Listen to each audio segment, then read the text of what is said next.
Bonsoir à tous, je me présente, je m'appelle Blackfire, on va faire la dernière vidéo pour ce soir. On va continuer la saga du clone. Et en plus on a entamé une bonne partie là les amis.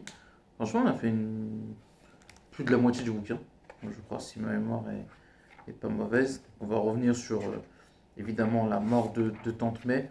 Donc on peut voir voilà, Ben Riley, et il y avait tout le monde voilà, sur sa tombe. Et Ben Riley, le clone de Peter Parker, voulait déposer une rose juste en dernier sur la tombe pour se recueillir auprès de Tante May.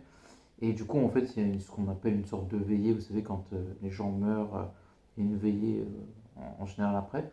Sauf que malheureusement pour Peter Parker, il va se faire arrêter par le commissaire ou l'inspecteur Jacob Raven, qui est un personnage extrêmement important.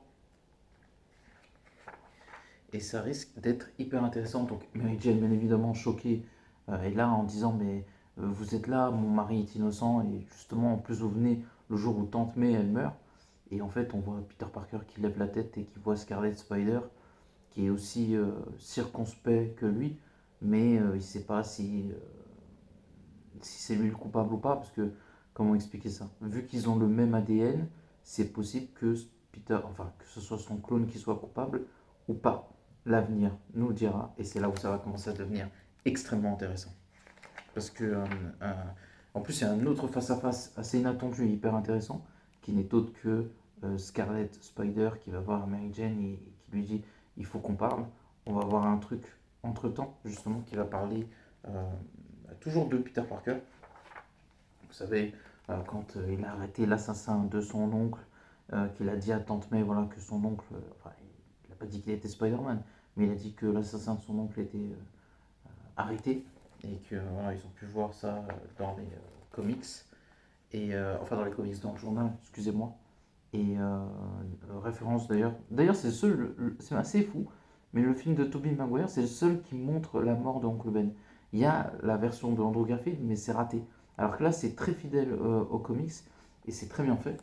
Et voilà, j'aime bien taper sur Andrew Garfield, c'est quelque chose qui me fait assez plaisir.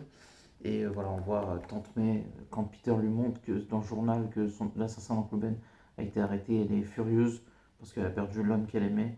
Et vu l'âge que Tante May avait, elle s'est dit je vais sûrement finir ma vie tout seul, ce qui n'est pas le cas.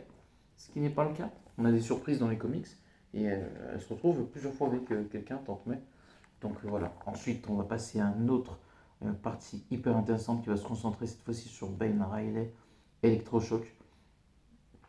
En fait, pour vous situer, imaginez, euh, vous savez, dans la première partie de la saga du clone que je vous ai montré dans les années 70, euh, en fait, Spider-Man pense que son clone est mort, pardon, et le jette quelque part. Sauf qu'en fait, il n'était pas mort, et il se retrouve pendant 5 ans à reconstruire sa vie. Donc on va dire que si on peut schématiser, on peut dire que ça c'est sa première année, et il est un peu perdu, déboussolé, et il n'a qu'une seule envie, c'est de mourir en fait. Parce que sa vie n'a plus d'importance. Et voilà, on voit un camion et en fait, qui voit Spider-Man, et lui, il voulait mourir, chose qui nous parle, voilà, le deuil, le suicide, même si c'est quelque chose effectivement à éviter, c'est ce que lui cherchait à avoir, c'est-à-dire de se faire tuer, sauf que le camion il a freiné, donc il était obligé de l'arrêter pour le protéger lui et d'autres personnes éventuellement, et il était en colère avec le chauffeur en lui disant mais pourquoi tu as freiné en mode le gars était tellement déterminé à mourir qu'il était au bout que l'autre est freiné. Et en fait, tu vois, voilà, il a complètement ravagé le camion. Bien sûr, en essayant de l'arrêter, ça en dit long sur la force de Spider-Man. Et voilà, on voit Scarlet Spider voilà, qui erre, qui vogue, sans appartement, sans vie, sans identité. Et c'est extrêmement complexe, c'est extrêmement intéressant. Il dort dehors et tout, il cherche des vêtements un peu dans les associations pour pouvoir s'habiller. Et voilà, clairement, c'est un fantôme. Et c'est ce qui se passe aussi aux États-Unis, ou de manière générale, quand les gens comme lui finissent par disparaître, entre guillemets. Et c'est ce qui est en train d'arriver, sachant que lui n'a pratiquement plus d'identité, en tout cas à ce moment-là de l'histoire. Et voilà, l'héritage des Parker. Donc on voit Ben Riley qui s'appelle pas encore comme ça, qui s'appelle toujours Peter Parker à ce moment-là. Et vous allez comprendre l'origine de son nom. Donc voilà, continue son chemin, continue sa vie. Cette histoire, c'est un chef-d'œuvre, elle est vraiment incroyable. Donc il va croiser quelqu'un qui va pas arrêter de le parler pendant son trajet, tout ça. Il va le rendre fou. Je sais plus comment il s'appelle, j'essaie de retrouver son nom. Voilà, il va en direction de San Francisco. Et il s'appelle Clifford Gross, je crois. Donc il lui parle de sa vie, de sa famille, tout ça et tout. Jusqu'ici, rien d'incroyable. Et on voit Ben Riley faire un cauchemar où en fait il voit tous ses ennemis. Et ce qui est terrifié le plus, c'est qu'il se rend compte que tout ce qu'il vit ou ce qu'il est, ben, en fait il n'y a personne, c'est un fantôme. Et tout ce qui est autour de lui n'a jamais existé. Et en fait c'est comme s'il il vivait une vie qui ne lui appartenait pas. Et ce qui est le cas d'une certaine manière, sans être trop brutal, c'est une copie de Peter Parker. Et en fait il est totalement perdu et déboussolé. Ce qui en fait un des Spider-Man les plus complexes et intéressants. Et on voit que voilà, qu'il n'a plus de vie, qu'il est sans identité. Bien évidemment, il fait un cauchemar. Donc il est toujours dans ce bus et voilà, il essaie de trouver un endroit où se poser, qui se retrouve à San Francisco, où il continue sa vie. Et voilà, c'est ce que le récit raconte. Je pense qu'on va pas tarder à terminer avec ce récit-là. Je vais essayer de continuer. Donc en fait, les deux vont se retrouver dans un hôtel et Peter et Clifford vont discuter. Et en fait, Peter va être un peu saoul et il va l'insulter. Il a dit écoute, le seul conseil que je peux te donner, c'est de mettre fin à tes jours parce que lui-même est assez suicidaire, on va dire ça comme ça. Et c'est assez sombre, c'est hyper intéressant, c'est très sombre.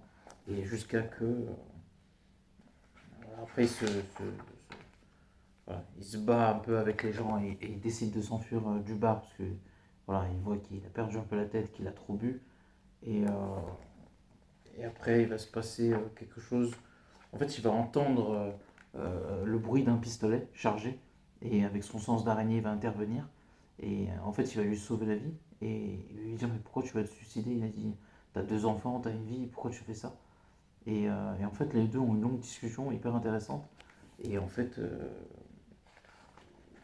Ben Riley, il s'excuse en fait, il lui dit tu mérites mieux que ça. Voilà, je suis désolé, c'est parce que moi aussi je suis un peu perdu dans ma vie. Et après, il discute et il sait pas quoi trouver comme nom. Et en fait, il va prendre le nom de Ben, de Oncle Ben justement, et de Riley, le nom de jeune fille de Tante May. Et ça va donner justement Ben Riley, ce qui en fait un personnage unique parce qu'il a le prénom de l'oncle Ben et le nom de jeune fille de Tante May. Et voilà, on voit Mary Jane qui est énervée, vraiment en colère parce qu'il arrive vraiment à un moment un peu opportun dans une situation où Peter Parker est en prison et il va être accusé de meurtre. Le titre va s'appeler Contre-coup, je sais pas si j'aurai le temps. Et, et Ben Riley il dit écoute, MJ, je comprends ta colère, mais il va falloir, tu vas avoir besoin de moi, surtout que tu es enceinte et on ne sait pas ce qui va se passer. Donc il faut avouer que dans ce moment-là, on va dire que Ben est le plus lucide avec MJ et que Peter malheureusement risque d'aller en prison. Et il apprend justement qu'il est accusé de meurtre. Et du coup, forcément, il suspecte son clone. Et voilà, en fait, Jacob Raven l'accuse d'avoir tué sa partenaire de travail qui était une policière qui s'appelait, je sais plus comment, son nom de famille c'est Kennedy. Et donc du coup, bah, forcément, Peter est en prison, accusé d'un crime qu'il n'a pas commis. Et Jonah Jameson va trouver un avocat pour le défendre. Et voilà, on voit Ben Riley un peu perdu à l'extérieur, un peu... En fait, par rapport à tout ce qui s'est passé, il est totalement déboussolé entre le fait qu'on lui dise mais t'es peut-être l'original, Peter qui est en prison, et on voit Kane qui est toujours dans les parages. Et voilà, vous allez comprendre plus qu'il y a toujours d'ailleurs cette prémonition où il voit Mary Jane mourir et il veut tout faire pour logiquement ne pas la tuer, parce que ça n'a pas de sens de la voir mourir et de ne rien faire pour autant. Donc on voit une Mary Jane complètement déboussolée, Ben Riley, Scarlet Spider un peu perdu aussi, le chacal qui est enfermé dans l'Institut Ravencroft, et là on voit le docteur Kafka à droite qui est un énorme personnage, qui est dans la série d'ailleurs de Spider-Man 94 et Spectaculaire Spider-Man dans la saison 1 et 2.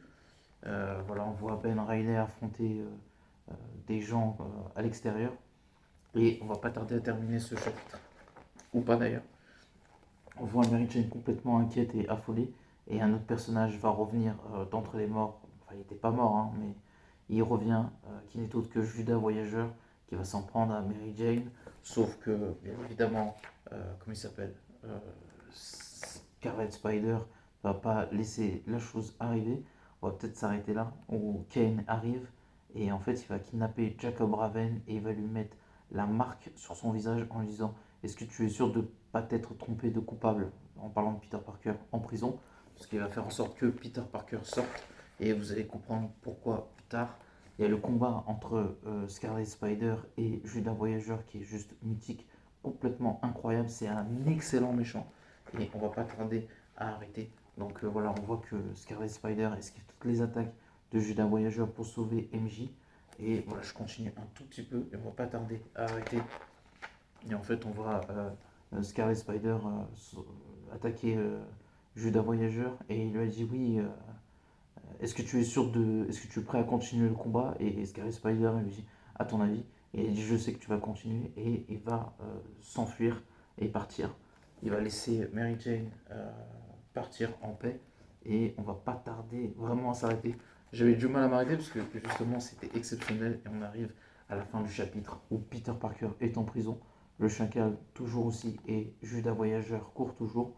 Mais MJ est en sécurité, donc n'oublie pas de commenter, like la vidéo et à la prochaine. Ciao. On a bien avancé en plus, il reste pas grand chose et on a bientôt fini la première partie de ce tome qui est la saga du clone. Ciao tout le monde.